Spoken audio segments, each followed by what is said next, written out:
তুমি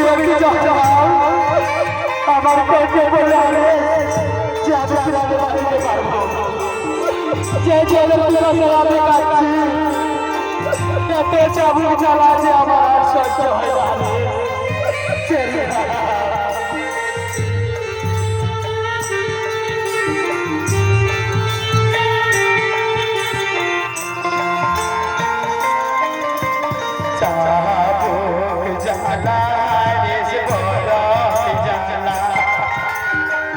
Yeah.